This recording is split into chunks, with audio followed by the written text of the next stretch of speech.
You are planning your next vacation and you want a new experience that doesn't involve public transit or tour buses. Welcome to the world of self-drive holidays. With time and freedom now on your side, what else should you take note of when you want to rent a car on your next vacation? First tip, plan your route and the places you might want to go. If you are just staying in the big cities, driving might be counterproductive. So your accommodation might not have parking available, and it's the same story with many places of interest. You're after all fighting for space with people who live and work there. So taking public transport or ride-hailing apps might better serve you. Driving out of the cities is where the magic happens. Traveling down the Great Ocean Road from Melbourne?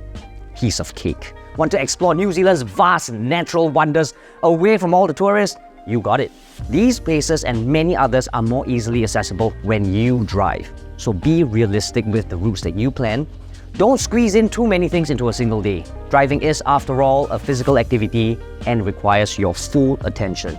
Make sure you have ample time to get in between places as well as time to rest. Second, check if you need an International Driver's Permit or IDP for short. The IDP is a United Nations regulated document that allows you to drive in any country that recognizes it.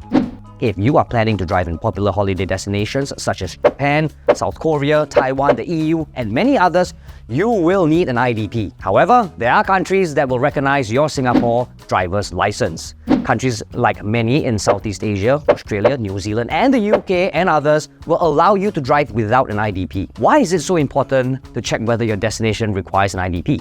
That's because it only lasts a year and it costs you money. To get an IDP, you'll need to visit the Automobile Association of Singapore in person or online. The application fee for the IDP will set you back $20. That's if you get it over the counter. For online applications, add a $5.50 delivery fee to that. Number 3, rent based on your needs, not your wants. We know the lure of open-top driving in a convertible with the wind in your hair might be very tempting. The fancier the car, the more it will cost, and the less luggage space you might have. Range is also another factor to consider. So renting a car usually means you're heading away from the city. Whether it is a petrol station or an EV charger, you will have to consider how much you will be driving and how far in between your refueling stops will be. Now, speaking of refueling, be sure to keep in mind the rental company's fuel policy.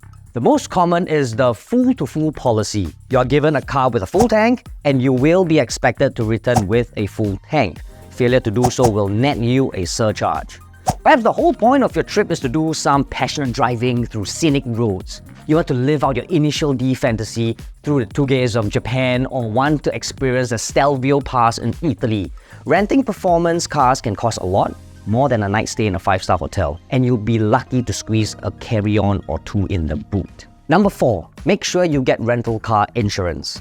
When renting a car, the place you are getting it from will likely provide basic coverage that comes included with the rental costs, which includes perks like roadside assistance. That is obviously not enough, and unfortunately for us, the important add-ons often come at an added cost. You should at least have collision damage waiver or CDW. It reduces the excess you must pay should you damage the car in an accident. Some rentals will have this included while others will have this as an option. If you're heading somewhere that has an increased likelihood of having your car stolen, then be sure you have loss damage waiver or LDW. That's basically the CDW with an added protection against theft of the vehicle. Now, on the topic of excess, how much is waived might be tiered as different add-ons. Be sure to check with the staff on the different options available and how much will be waived so that you don't get burned by the repair bill after a mishap. Your travel insurance might also come with car rental excess coverage, but treat that as a backup and not your main one as the amount is not a lot. With that said, the insurance might not cover everything. Commonly damaged parts like the windscreen and tires are usually not claimable unless you go out of your way to get an excess that covers it. So be sure to read the fine prints. Number 5, and lastly, before you drive off the lot, thoroughly check the rental car. Regardless of whether the place you rented from has good or bad reviews, it's good practice to always give the car a once-over before setting off. Be sure to take photos of anything that might be used against you. Scratches and dings on the body and interior imperfections.